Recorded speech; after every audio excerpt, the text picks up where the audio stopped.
non ha filtri. Va ora in onda Cultura e Arte con il professore Andrea Rognoni. Buongiorno Andrea, te la linea. Grazie Natalia, la scaletta di oggi prevede una riflessione sulla Jungfrau Fest, cioè la festa della donna, ma mi piace dirlo in tedesco perché Jungfrau significa giovane signora, questo è lo spirito con cui dovremmo considerare la faccenda, ma in realtà questa festa della donna data ormai da moltissimo tempo ed è una festa che ha perso il significato originario, quindi va un po' irrorata di nuovo spirito per riuscire a intenderla e a non farla morire indegnamente come qualcuno vorrebbe già far trapelare come idea e come volontà.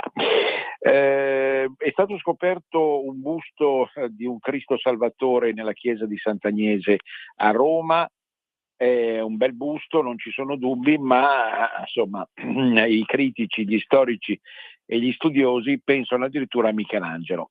In queste ore sta scatenandosi il dibattito e succede sempre così quando qualcuno propone sulla base di alcuni indizi che un'opera sia pittorica che scultoria possa appartenere a un grandissimo, la faccenda diventa spinosa e non tutti sono disposti ad accettare l'idea di chi ha lanciato questa novità. Michelangelo, voi capite, siamo ai vertici della storia dell'arte italiana, europea e mondiale, quindi non si scherza affatto. Ci sono ovviamente 2 o addirittura 3 scuole di pensiero, perché qualcuno addirittura sostiene che lui l'abbia ideata ma non realmente prodotta. Ma oggi parleremo soprattutto del Codice da Vinci, perché sono 25 anni dalla stesura del libro che è stato scritto dal grande scrittore Dan Brown e che ha un po' rivoluzionato la letteratura mondiale. La stesura intendo non l'uscita, perché l'uscita fu del 2003, ma lui in un'intervista disse che dopo il crollo delle Twin Towers si mise subito a scrivere già appunto alla fine del 2001, quindi sono passati quasi 25 anni ed è giusto ricordarlo oggi, anche perché 20 anni fa veniva prodotto un film di grande successo che insomma ha lanciato e rilanciato la bella storia cantata dallo scrittore americano. Uno sguardo d'Archeologia Viva all'ultimo numero, ci sono delle interessanti novità, degli spunti. Archeologia Viva è sempre una rivista, per chi si interessa di questi argomenti, molto importante, ovviamente fa concorrenza ad Archeo, ma appunto laddove Archeo non sembra essere interessata come aree regionali mondiali o come altre questioni, interviene appunto questa Archeologia Viva AV. Per finire parleremo ancora di Sanremo, ma in relazione, l'avevamo promesso l'altra volta, non più ai cantanti singoli, lunedì scorso, non più alle classifiche, ma a divampare di alcune polemiche che riguardano soprattutto la reazione di Valeria Marini rispetto al presunto sgambetto procurata a lei da Dino Frassica, e appunto sulla questione che peraltro io avevo impostato già lunedì, ma la canzone vincitrice di Salda Vinci è degna di Sanremo oppure no? Cazzullo sta dalla mia parte, il nostro giornalista sta dalla mia parte e va oltre, creando una polemica che divampa ancora, vedo, sui teleschermi e sui social. Ma prima appunto ci sono 2 importanti ricorrenze che sono i 150 anni del Corriere della Sera, quindi nacque il 5 marzo del 1876, pensate un po', 150 anni, sono un secolo e mezzo di vita per il Corriere della Sera, il più importante quotidiano in lingua italiana, che attualmente vende poco più di 200.000 copie, era arrivato fino al tetto di 1 milione rotti negli anni d'oro, adesso appunto in conseguenza di tutti i fatti che voi sapete, e rimane comunque il più letto in Italia. ma anche e soprattutto i 60 anni di Radio Monte Carlo.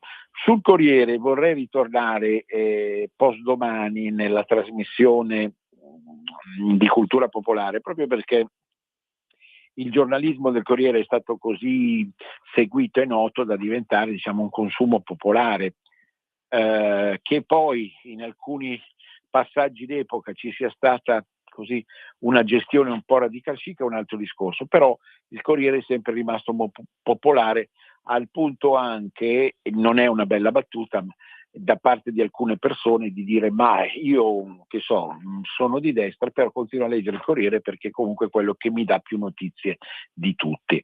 Non funziona esattamente così, ricordo la grande polemica che venne fuori conseguenze della battuta di un noto filosofo appunto che chiamò inopinatamente Corriere della Pera così l'insieme di notizie secondo lui abborracciate che qualcuno qualche anno fa era in grado di fornire. Ma De Gustibus poi non è soltanto questo, perché chiaramente c'è anche molta invidia, ma c'è anche la possibilità di ripensare quel Corrierone che poi, non dimentichiamolo, maturò negli anni anche tanti inserti, il Corriere dei Piccoli che poi diventò autonomo, ma tantissimi altri inserti interessanti di cultura e di costume. Su Radio Monte Carlo, il 6 marzo del 1966 nasceva Radio Monte Carlo. Radio Monte Carlo Italia, non dimentichiamolo, perché esiste un Radio Monte Carlo in lingua francese, invece noi ci riferiamo ovviamente a quella Radio Monte Carlo che in abbinamento anche con Tele Monte Carlo furreggiò soprattutto negli anni 70, 80 e 90. Rimane sicuramente una emittente di riferimento soprattutto per la musica. Sapete il refrain, se qualcuno per caso di voi sente Radio Monte Carlo, ma non stiamo naturalmente istigando a una concorrenza rispetto alla nostra bellissima radio, anche perché appunto l'impostazione è radicalmente diversa.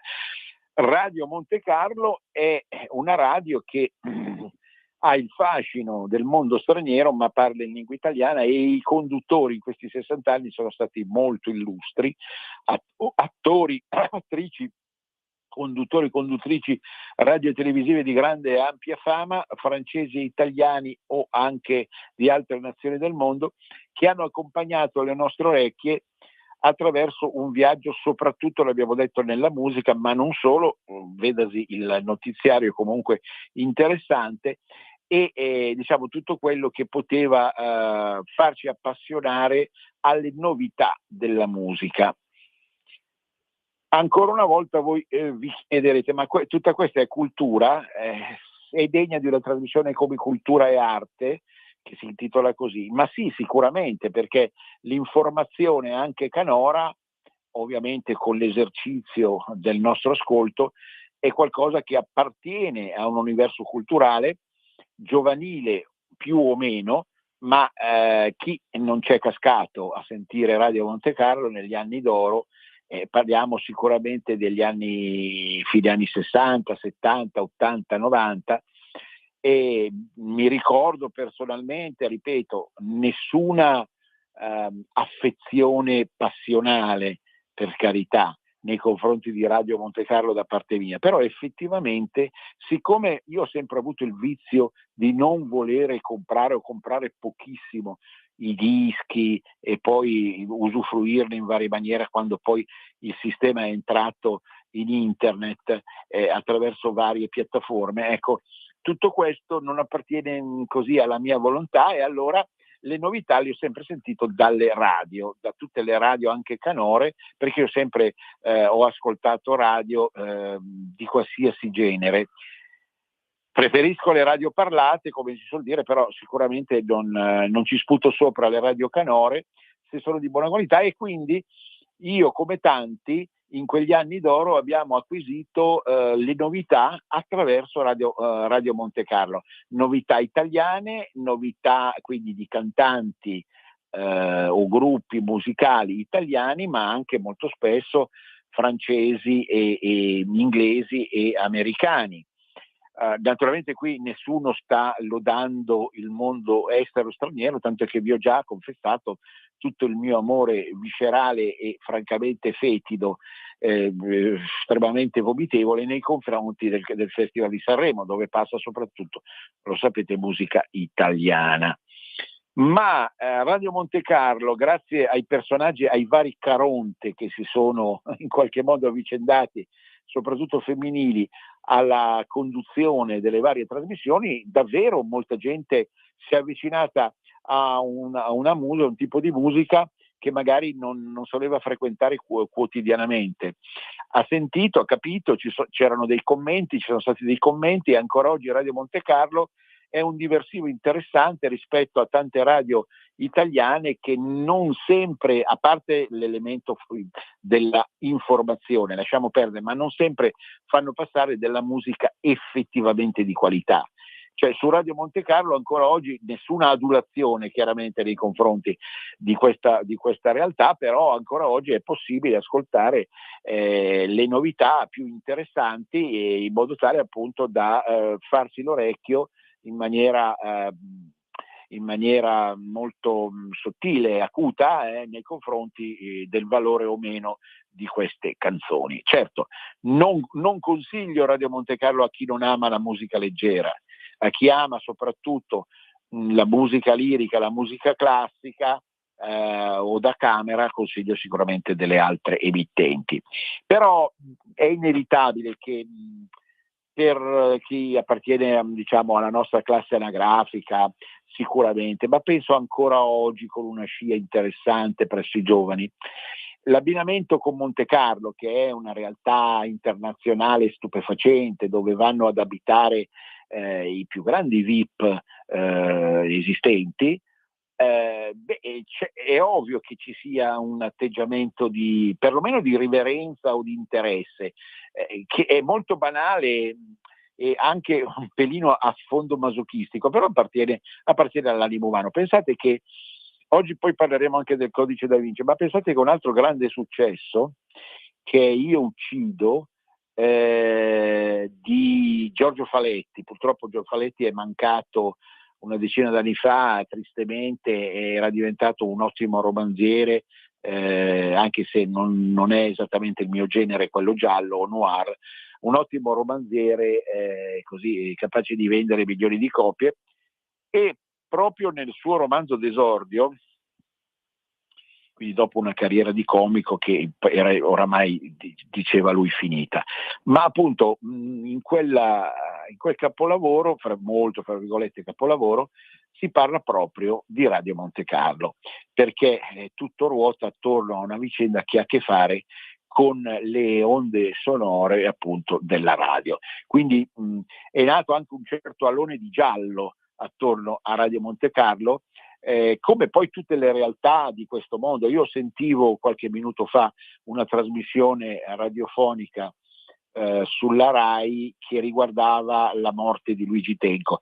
Ci torneremo presto e soprattutto ci torneremo nel gennaio del 67, perché saranno passati 60 anni da quella notte incredibile in cui uno dei maggiori cantanti italiani di tutti i tempi, padani e italiani, si tolse la vita. Però ecco, cioè, voglio dire, è indubbio che la dimensione del delitto o del mistero appartengano proprio a quei mondi che in qualche modo per contrappeso vorrebbero esprimere leggerezza, divertimento.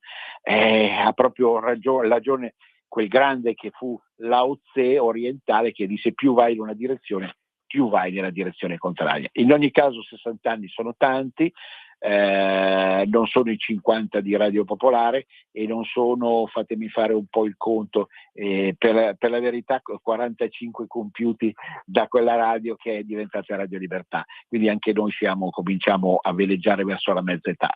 Detto questo, però, Radio Monte Carlo, e per finire naturalmente, è quel momento del giorno in cui tu ti vuoi rilassare, almeno io l'ho sempre vissuta così. La festa della donna. Cari ascoltatori e amici di Radio Libertà, Noi abbiamo sempre festeggiato in qualche maniera, questa radio ha sempre festeggiato la festa della donna. Letteralmente in tedesco Jungfraufest, la festa della giovane signora. C'è anche una bellissima cima alpina svizzera che si chiama Jungfrau, veleggia sui 4.000 metri. La giovane signora è una creatura generalmente molto invidiata, se la si ricopre di quell'immagine non tanto di bellezza esteriore quanto appunto quasi di sacrale come dire, capacità di vivere. Certo, la festa della donna ha fatto il suo tempo. Io so di donne che non la festeggiano assolutamente, anzi non vogliono ricevere auguri né tantomeno mimose. So di donne che non la sentono come problema, e donne che giustamente si chiedono ma perché negli altri anni non bisogna festeggiare la donna, la si tratta male. Ma soprattutto, questo è chiaro, cioè già trappela dalle mie prime parole sull'argomento, soprattutto la donna ha già ricevuto un omaggio, magari falso, farlocco, ipocrita da parte dell'uomo, proprio nel momento in cui è nata la festa della donna, perché la festa della donna purtroppo, diciamola tutta, è nata molto maschilisticamente a firma di qualcuno che ha detto esiste davvero la donna, ecco dimostriamolo che esiste. C'è sempre quell'atteggiamento molto fazioso e ipocrita di chi vuole far salire sul piedistallo qualcuno che fino a quel momento, tanti anni fa, ricorderete, non val più qui la pena ricordare esattamente la genesi di questa famosa festa a sfondo anglosassone, cioè fino a quel momento insomma era stata trattata come una mezza schiava. E tutto questo, siccome non si è smaltito nel tempo e quindi diciamo attraversando l'epoca del femminismo classico, dico anni 50, 60, 70, 80, e del femminismo evoluto e un po' come dire contorto, che è tipico di questo millennio, è evidente che l'usura è alle porte, non ci sono dubbi. Festa della donna, abbiamo detto già in altre occasioni, dicevamo negli anni scorsi, che aveva finito per ridursi in baccanale semi-orgiastico, con spettacoli di uomini che si svestono, quindi ribaltando il concetto di donna oggetto in uomo oggetto, che insomma viene giostrato come appunto un toy boy da parte del sesso femminile, specie se âgé e quindi disposto a ritornare alla giovinezza usufruendo di sensuali cure. Ma tutto questo, capite, fa parte del gioco, certamente, di un gioco al massacro che ci aveva un po' illustrato anche sabato scorso Martino Mora col suo libro, appunto, La dissoluzione della società. È vero che ne proviamo un senso di vomito, però d'altra parte non possiamo chiudere gli occhi e dire torniamo indietro o tutto questo non deve esistere. Siamo dentro questo labirinto, no? Questo labirinto complesso, complicato, di cui ha scritto perfino il grande scrittore Borges, argentino, dove bisogna trovare una via d'uscita che non sia troppo tradizionale, perché non avrebbe più francamente senso. Allora che cosa ha senso? Cioè come festeggiare, insomma, al di là di una mimosa avvizzita, la festa della donna di domani? Qual è la scommessa che può rinascere e ricrescere per riuscire in qualche modo a dare un senso nuovo e condiviso, consensuale, da parte sia della donna che dell'uomo? Perché se continuiamo a vedere le cose in maniera separata, appunto come due universi che si devono combattere continuamente l'una con l'altra, da guerra dei Roses per arrivare fino ai femminicidi o ai maschicidi più recenti, no, allora davvero la nostra società va verso la distruzione.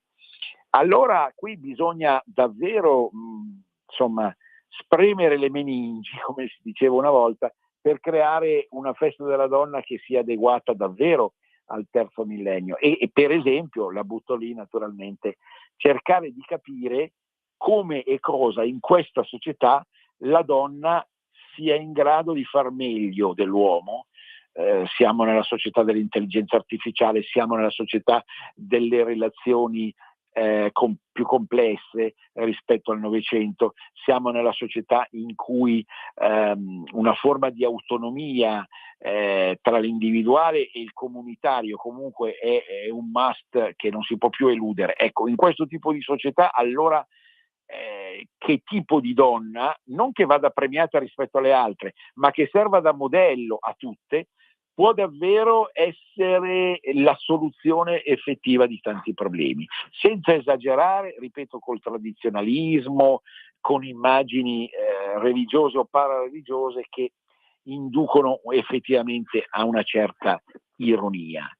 Vedremo poi domani come verrà celebrata naturalmente la festa della donna, al di là delle solite formalità e al di là anche dei soliti capricci, che sono quelli di un femminismo isterico da una parte e di una risposta francamente vomitevole da parte di un maschilismo che riprova, diciamo, ad affilare le armi. Bene, Michelangelo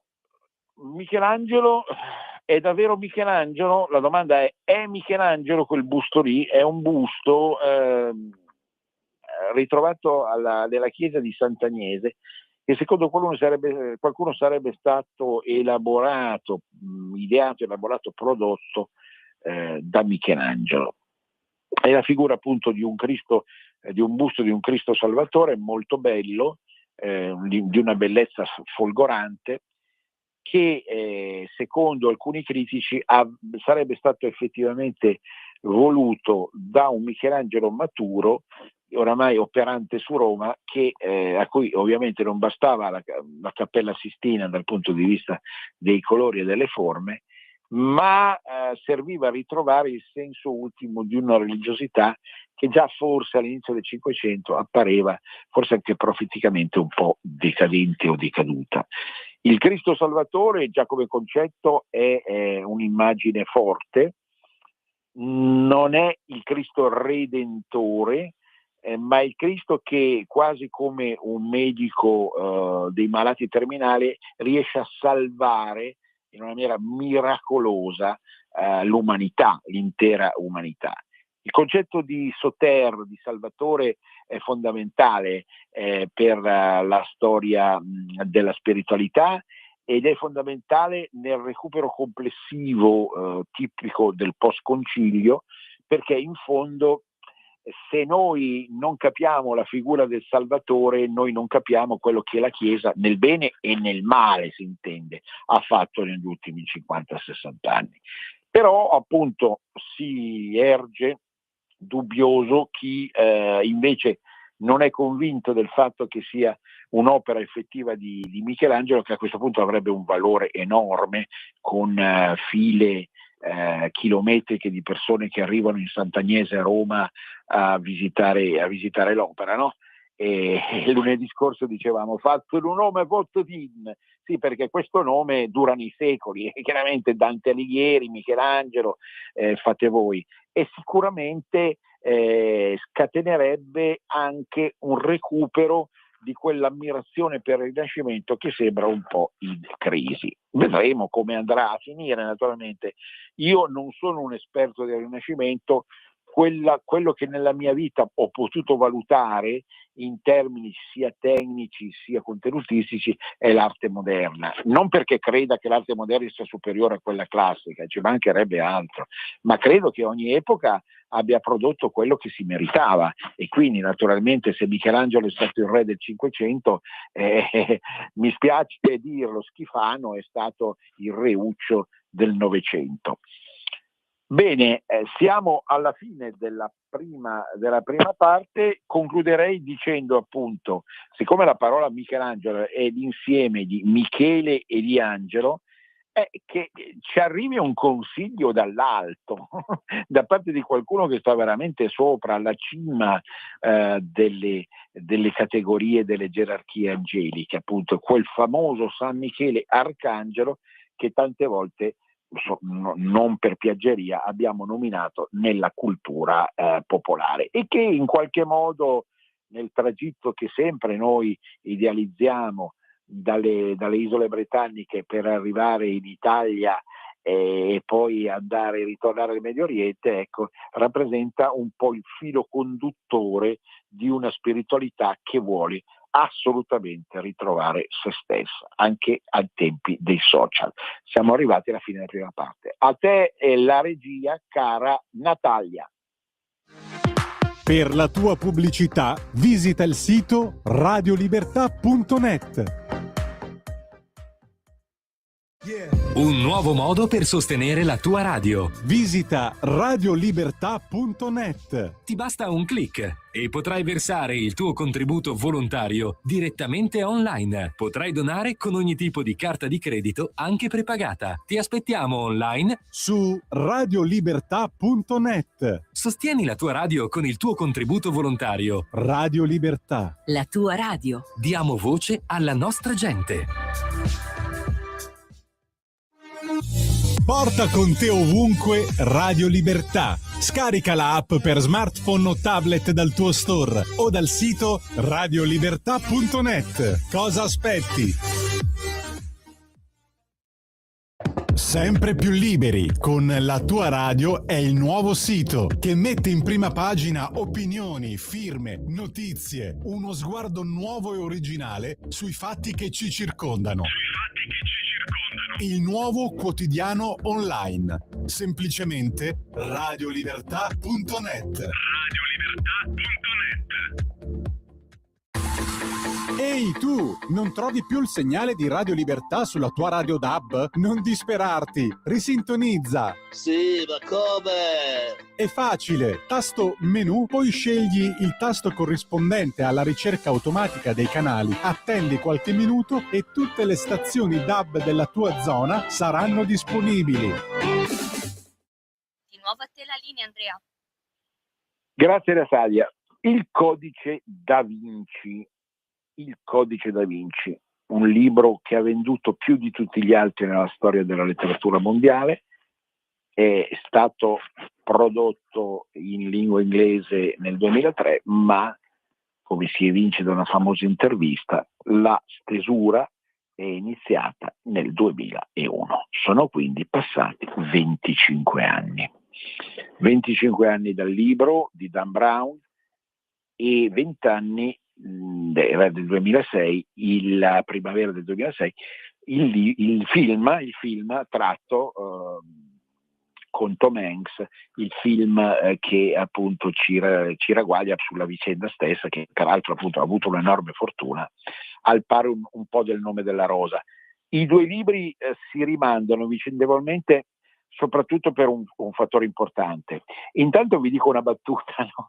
Ne ho sentite tutte dopo Sanremo, tra l'altro ci arriviamo fra 20 minuti, ma tra le altre cose era girata la voce nei primi giorni che Sal da Vinci era l'autore del codice da Vinci, cioè, siamo alla follia.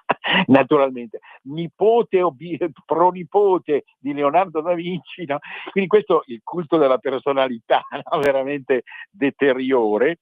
E addirittura l'autore del codice. No, l'autore del codice da Vinci è Dan Brown, e sicuramente il libro rappresenta una svolta, come aveva rappresentato, vi stavo dicendo, Il Nome della rosa.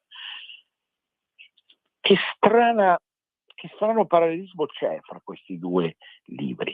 Il Nome della rosa esce, lo dicevamo appunto in occasione dei 10 anni della morte del grande Umberto Eco. Il Nome della rosa esce nel 1980, ideato peraltro verso la metà degli anni 70, e sconvolge il panorama letterario italiano, europeo e mondiale, un successo che lo stesso Umberto non si aspettava assolutamente, con milioni e milioni di copie.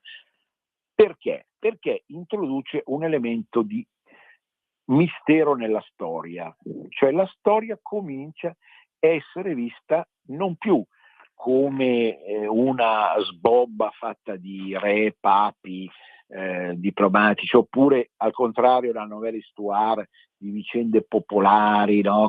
Specie con l'interpretazione marxista, che avrebbero portato all'emancipazione dei popoli e delle plebe. No, la storia viene vista invece come un rebus, un enigma da risolvere. Quindi il primo grande rivoluzionario è stato sicuramente, da questo punto di vista, Umberto Eco. Passano gli anni. Gli ultimi 20 anni del secolo sono una fucina tempestosa per chi ha seguito la letteratura come me, come tanti altri che mi ascoltano.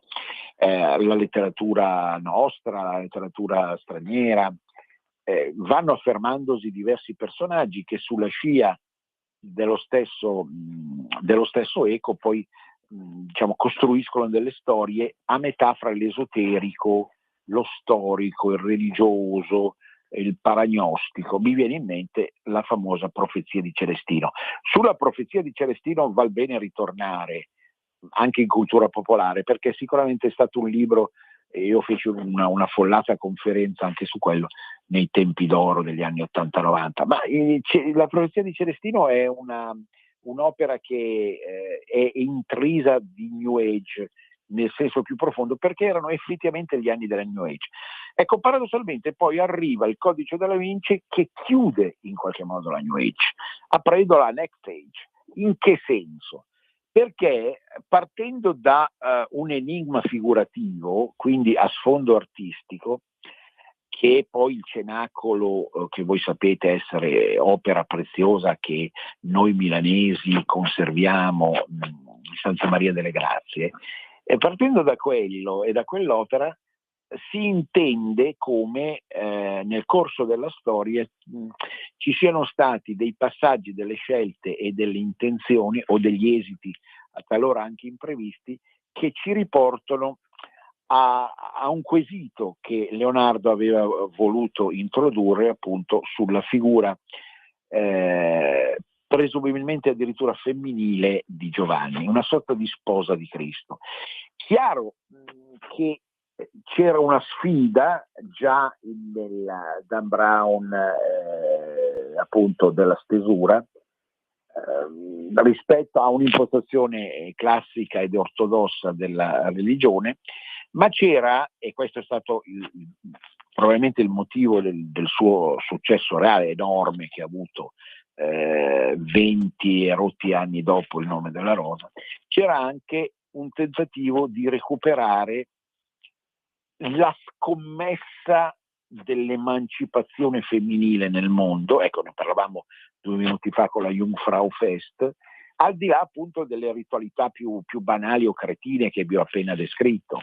E c'era anche una volontà di capire come nella realtà chi ha operato ad altissimo livello, può essere Michelangelo appena citato, può essere Leonardo, noi dobbiamo vederli come dei decifratori di una realtà occulta che fino a quel momento non si era ancora appalesata. Del resto, perfino il busto del Cristo Salvatore potrebbe essere una traccia di tutto questo. Vi ho detto, ve l'ho buttata lì. In realtà l'opera maggiore di Leonardo, appunto, l'Ultima Cena, sulla quale si è tanto discusso, si è data una chiave astrologica, si è data una chiave più eretica, eccetera, ma comunque è qualcosa che rappresenta una svolta nella storia dell'umanità, al di là del valore estetico, sul quale nessuno discute naturalmente, tanto di estasi, di bocca aperta per chi entra ogni volta in quella recesso di Santa Maria delle Grazie.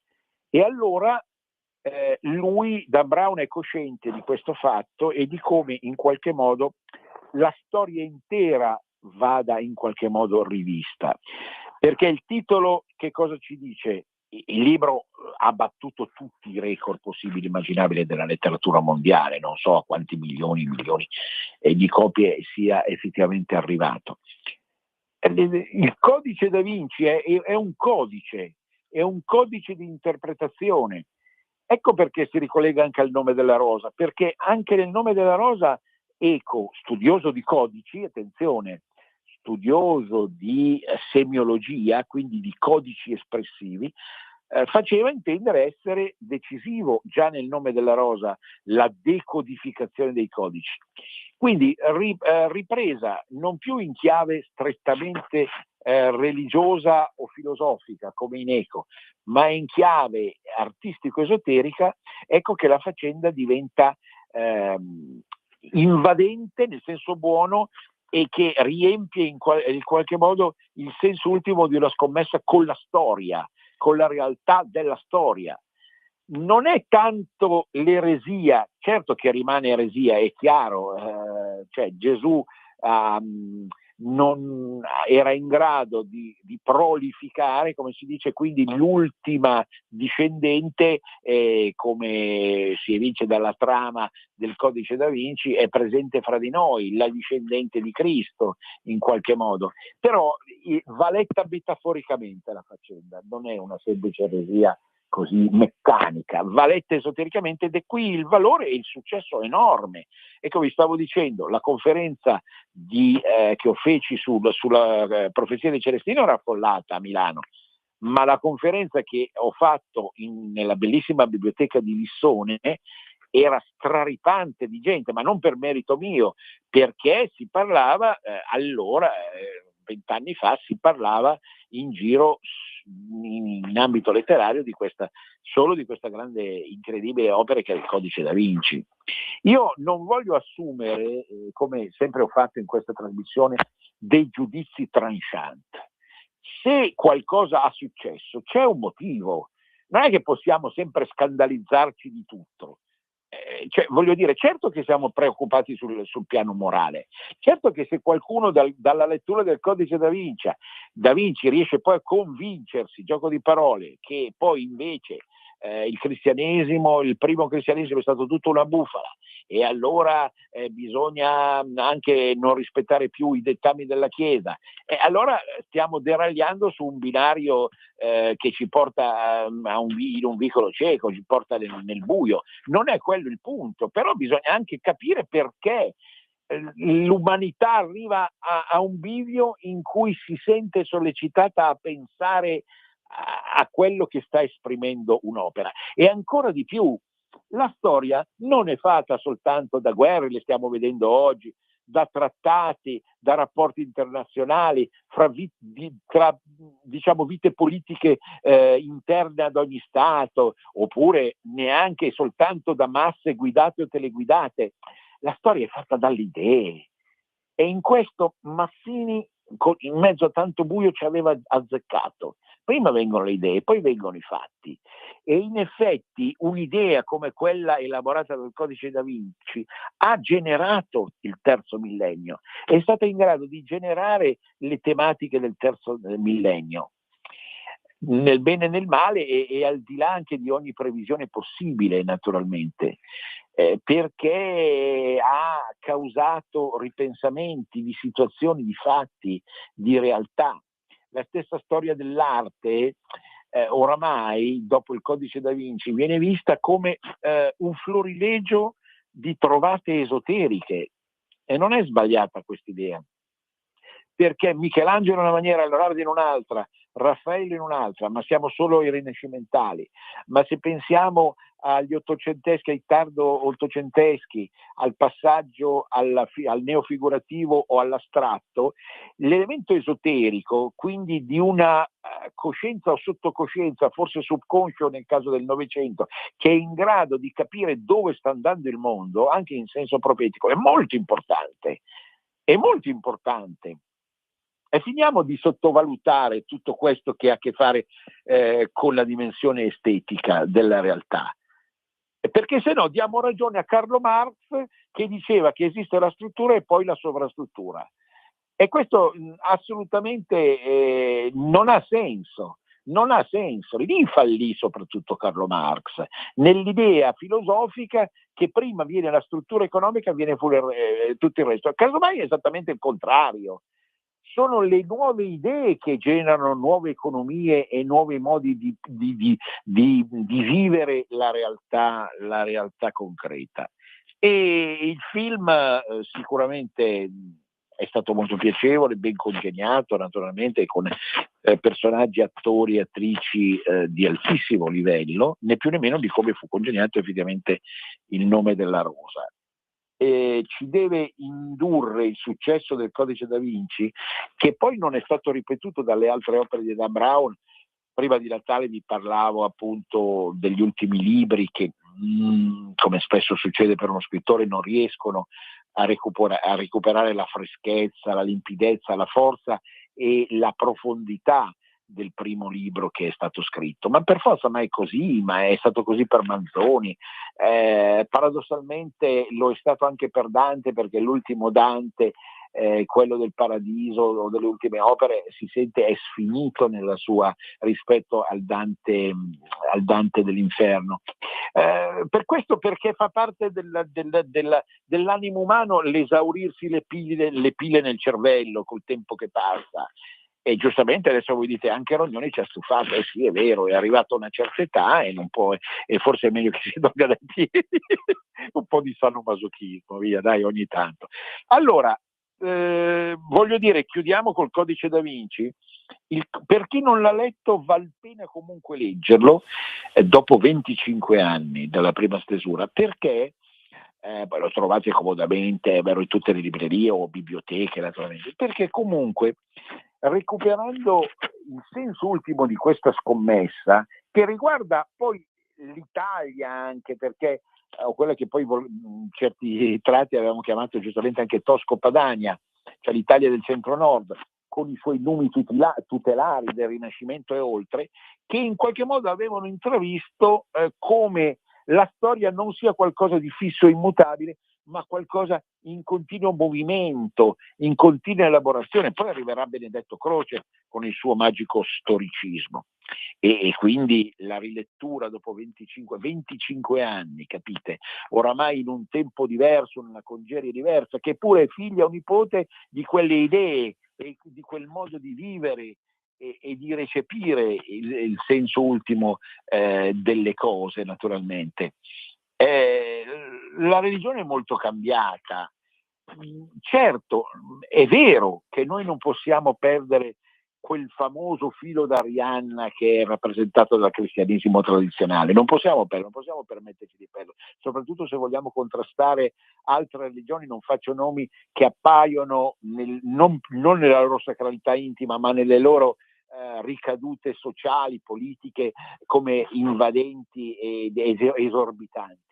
Certo che dobbiamo recuperare, però non possiamo far finta che il mondo sia rimasto quello di tanti secoli fa. Il mondo è cambiato e quindi bisogna attrezzarsi da questo punto di vista, rimanendo all'allerta di quello che effettivamente passa e trapassa attraverso i tempi, anche e soprattutto in arte, in letteratura, in costume.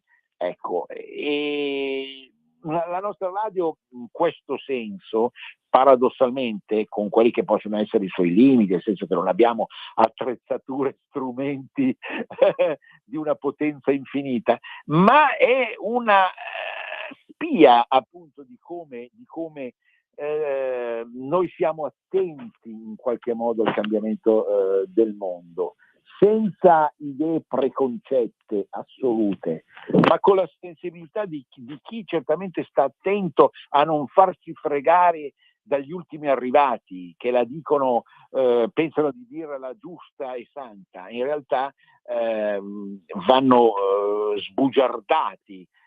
Va sbugiardato una certa sinistra, va sbugiardato il radical chic di turno, va sbugiardato chi ancora pensa e crede che qualcuno stia davvero lavorando nel mondo per il bene degli altri, ecco, e via dicendo. Ma detto questo, però, l'attenzione al cambiamento dei tempi è il primo dovere assoluto di chi in qualche modo fa comunicazione. E a questo proposito, Archeologia Viva, l'ultimo numero di Archeologia Viva è un numero decisamente appassionante. Lo trovate in edicola, tra l'altro in una bella copertina bianca e cinta di rosso, il volto del passato. Ci sono notizie sull'Egitto, sull'antica Grecia, molto interessanti come scavi archeologici che riportano soprattutto Micene, la sacra Micene alla luce. Sull'Armenia, l'Armenia è sempre al centro dell'attenzione degli archeologi proprio perché l'Armenia è diventata una nuova terra santa da un certo punto di vista. L'Iraq, per i ritrovamenti a Seleucia sul fiume Tigri, e anche per ritornare da noi la tradizione camuna, perché devo dire le pagine più belle di questo numero di Archeologia Viva sono una intervista ad Emanuel Anati. Anati è stato il grande scopritore, lanciatore e approfonditore degli antichi camuni, una stirpe che diciamo così derubricata anche a livello di bandiera della Lombardia rimane il nostro zenit, il nostro riferimento culturale per il nord Italia, certamente in particolare per la Lombardia, ma che è in grado di fare intendere come questi nostri antenati la sapessero già lunga. E le parole di Anati ci accompagnano quasi profeticamente sul senso ultimo dell'archeologia come recupero effettivo di verità storiche. Siamo sempre su quella linea di cui parlavamo poco fa, insomma, il mistero e la storia, un gioco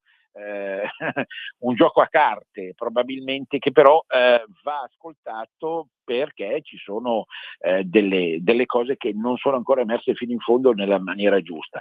C'è anche il ricordo di un disegnatore di archeologia che fu Francesco Corni, l'archeologia per tutti, il volto del passato, quindi l'insieme di disegni bellissimi che ricostruiscono scavi, templi e anfiteatri o archi romani e non, da parte di questo studioso che è stato Francesco Corni, divulgatore per immagine naturalmente, che fu proprio colui che fondò assieme agli altri la rivista Archeologia Viva. Siamo verso la fine. Sanremo. Come al solito una scia di polemiche. Innanzitutto sul vincitore, noi non per immodestia, ma per diciamo senso ultimo delle cose stesse, avevamo insomma sottolineato quanto la canzone vincitrice, diciamo attraverso la voce di Salda Vinci, ma poi naturalmente la rielaborazione anche canora e tecnica di chi in qualche modo gli va dietro, sia come esecutore che come imitatore, in senso buono sto dicendo, non appartenga diciamo a un Olimpo sincero del festival, per i motivi che avevamo detto e che peraltro poi il nostro giornalista Cazzullo ha rielaborato e portato fino alle estreme conseguenze. In pratica Cazzullo, oramai noto anche divulgatore di storia, con l'ultima opera su San Francesco, ma poi tantissime altre su Dante, eccetera. Ebbene, Cazzullo dice, questa roba qui può essere appassionante come testo e come musica, ma è una realtà da banchetto matrimoniale. Naturalmente qualcuno si è indignato su questo, pensando che Cazzullo o Rognoni nel mio piccolo o altri parlassero in termini xenofobi, ma ci mancherebbe altro, lo ribadisco, e l'ha detto alla sua maniera anche Cazzullo, cioè noi siamo i devoti principi della canzone napoletana, della vera canzone napoletana.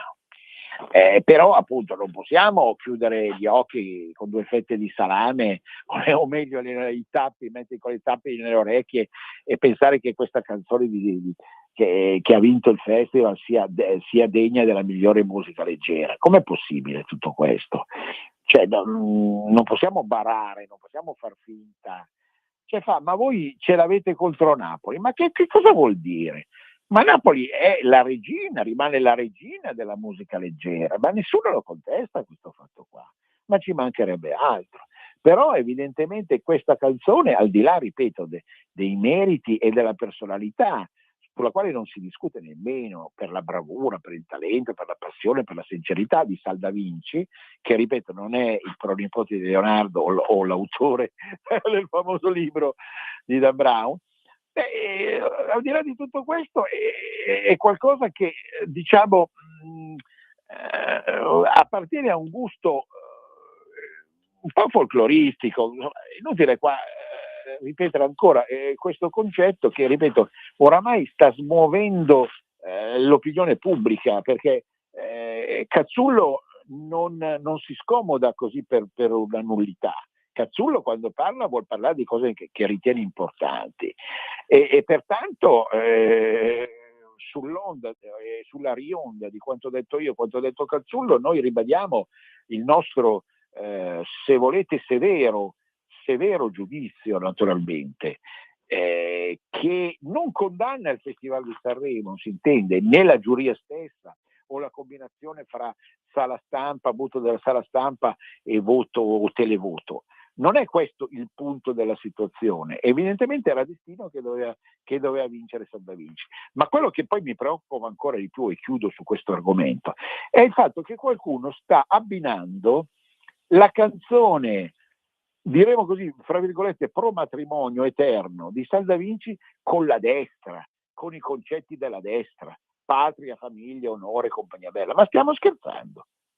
Cioè, cosa c'entra tutto questo? Ma non esiste questo discorso, cioè è avvilente, è francamente avvilente, non dà conto effettivo della questione.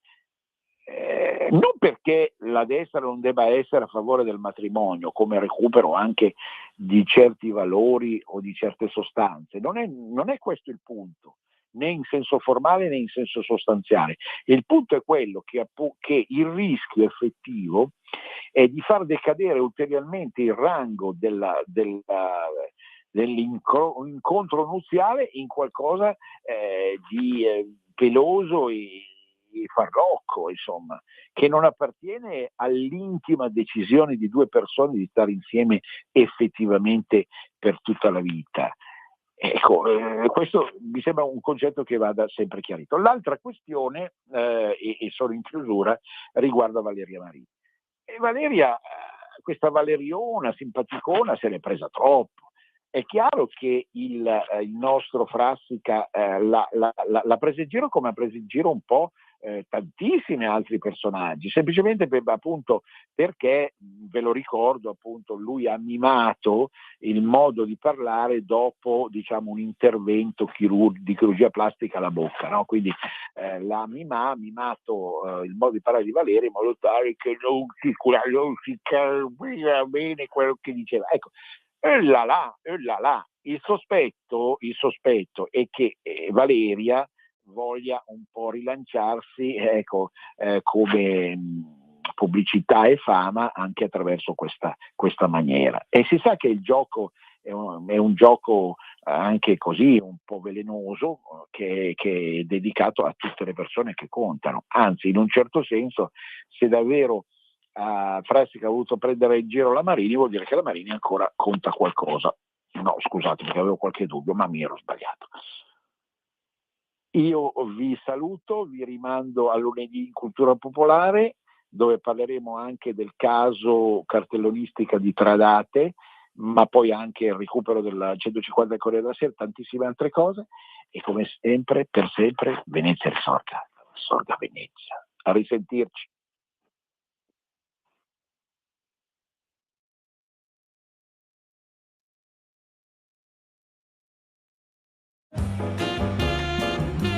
Avete ascoltato Cultura e Arte